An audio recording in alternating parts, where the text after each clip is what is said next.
Pourquoi est-ce qu'un artiste finit par entrer dans le métavers? Et hyper vite, c'est qu'on a pu faire du cinéma tout seul. On avait sa petite caméra, un peu de cinéma. Il y a aussi le Polaroid. Avec le Polaroid, je faisais d'ailleurs des selfies à l'époque. Je faisais le début de la photocopieuse dans les années 75 et surtout la libéralisation de la possibilité de faire des journaux. Et on fait un journal avec de la Renéo, de la photocopie thermique, ces espèces de photocopies qui disparaissent après. Il y a même des gadgets à l'intérieur, on fait de la sérigraphie aussi à l'intérieur.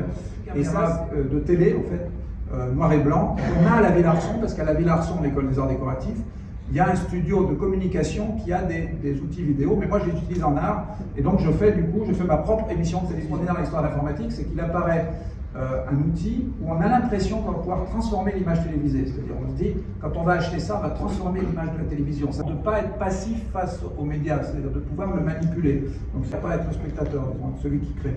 Et dans un film qui s'appelle Un amusant musée moyen, qui passe au Mamac d'ailleurs, qui s'appelle voilà, Un amusant musée moyen. Et on fait à ce moment-là une rétrospective de mes films, à la fois grattés, de films qui sont faits aussi justement sur le MO5, sur artiste et ordinateur. Mais comme si j'étais le maître de la 3D, alors en réalité, c'est un peu l'intérêt des artistes, c'est qu'ils deviennent vite des pionniers, même s'ils ont fait bricoler 3 trucs, ils deviennent des spécialistes. Avec Verbe d'État, qui est un groupe à Nice, on a organisé la Galerie des Ponchettes, donc télécopie, Minitel, photocopie et MindArt, et on réunit donc entre Toulouse, Paris et Nice des chercheurs qui discutent sur Minitel. Donc on fait une conférence sur Minitel et on imprime sur Rank Xerox, sur les machines Rank Xerox, on imprime le catalogue directement. Je crée en 97, je fais créer par une société qui me font un site internet. J'arrive à le faire très simple, avec juste des dessins, parce qu'à l'époque on ne pouvait pas passer d'images très compliquées. Et même, j'ai quelquefois été contacté par des gens qui étaient à Paris, qui ne savaient pas que j'étais à Nice, parce qu'ils avaient trouvé sur Internet un 4D, que des gens continuent d'utiliser aujourd'hui. Et je commence à créer mon personnage en 3D. Extraordinaire, parce qu'on n'avait pas tout vu. Il y avait des salles, il y avait des choses, il y avait des lumières incroyables, il y avait des musiques qui étaient faites exprès, c'était magique.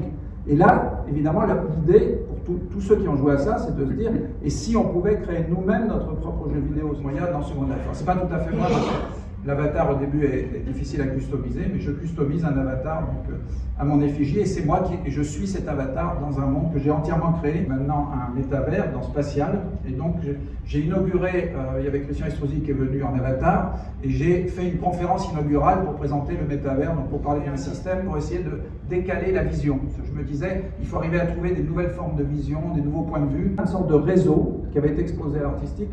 Un réseau, c'est dans un cahier, je crée un grand papier comme ça, où j'essaye de créer un réseau pour expliquer que je pourrais être, c'était en 74-76, au centre d'un atelier pour communiquer avec le monde entier. Et donc, de l'utilité des métavers, donc déjà, les métavers, l'intérêt, c'est de pouvoir vivre à l'intérieur de l'œuvre, vivre à l'intérieur d'un monde dans lequel on peut rencontrer des gens. Au tout début, quand j'ai commencé avec le premier musée, et après, maintenant, on peut faire des visites touristiques en voiture, etc. Donc là, il y a le premier métavers, mon premier métavers, donc qui est le mien, c'est-à-dire celui qui était non visitable.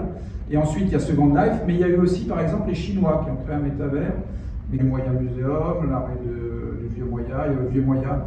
Enfin, c'est une dictature de l'art. Tout faire, en fait. À faire les images 3D, à faire même les affiches. La plupart de mes affiches, je les fais dans Second Life. Alors attendez, ils sont là. Voilà, le monsieur, par exemple, on ne reconnaît pas. Évidemment, je mets mon nom autour. Hein. Il repart avec son portrait imprimé, mais il y a mon nom quand même à côté. Mais je mets un personnage qui est en train d'essayer de jouer aux jeux vidéo avec des lunettes 3D. Une place en Italie. Là, je recrée la place en 3D, devant les spectateurs. Le musée des noms de domaine, et j'achète à ce moment-là. Et ça, c'est assez extraordinaire parce qu'en 2005, quand même, on est bien après le début d'Internet. Et j'achète des tas de noms de domaine qui ne sont pas pris. C'est-à-dire, je m'aperçois que les noms de domaine des grands musées ne sont toujours pas pris. Donc, j'achète centre-pompidou.com, Tête Galerie, Guggenheim Museum, Metropolitan Museum, MoMA New York, Fondation Bayer, Fondation Mac. Mais je disais que je ne cherchais pas à gagner de l'argent, contrairement à certaines personnes à l'époque qui achetaient des noms de domaine pour pouvoir les revendre. Je disais, moi, je vous les rends, mais je veux les rendre directement au musée.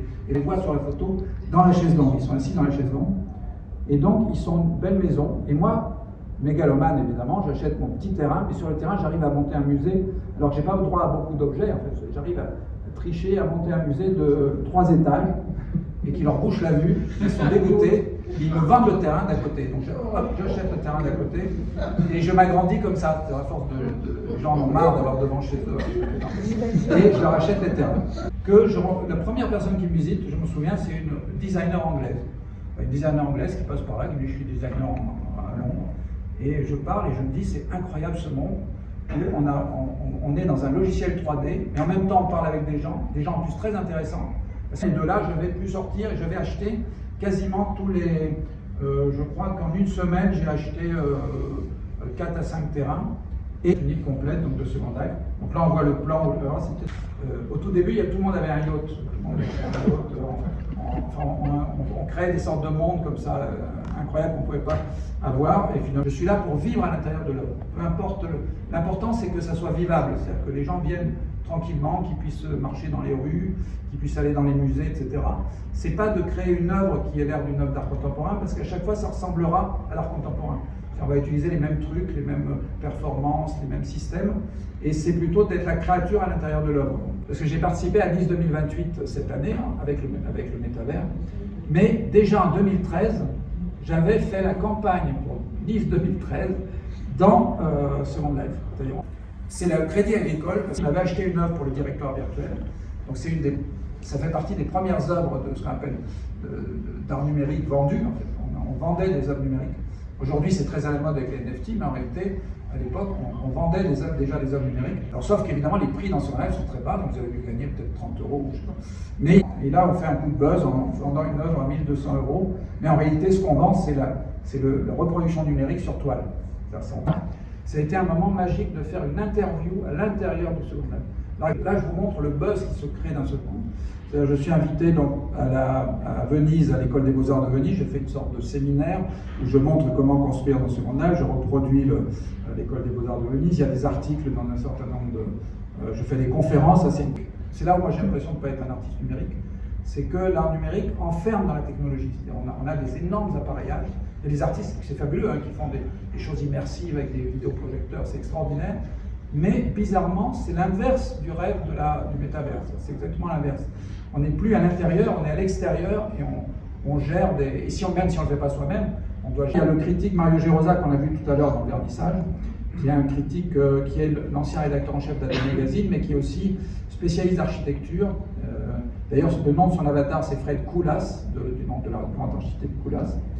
Et il décide de faire une expo qui s'appelle la Renaissance virtuelle, Rinascimento virtuel à Florence, autour des artistes de Second Life. Donc, civilisation moyenne, parce que moi je dis que c'est une civilisation complète, on m'avait donné la salle qui normalement était réservée au Mexique. Donc, ils avaient vidé la salle, et donc à la place, c'était marqué civilisation moyenne. Et j'avais mis donc des traces réelles de la civilisation moyenne. Et là, il y avait un changement de point de vue complet, puisque l'artiste se retrouve à l'intérieur de l'œuvre.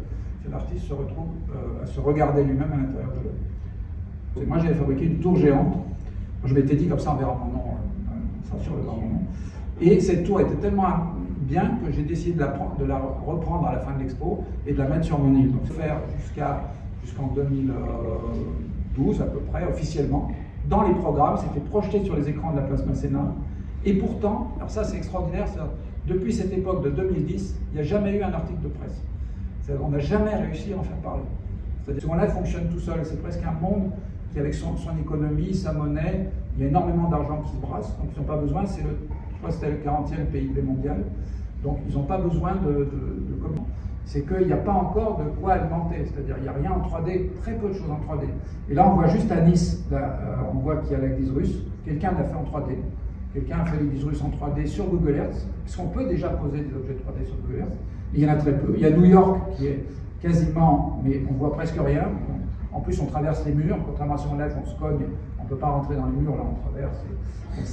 L'expérience n'est pas extraordinaire, mais on se dit, le jour où ils arrivent à faire tout le monde en 3D et qu'on peut rentrer à l'intérieur avec un avatar, ce jour-là, on a un métavers extraordinaire.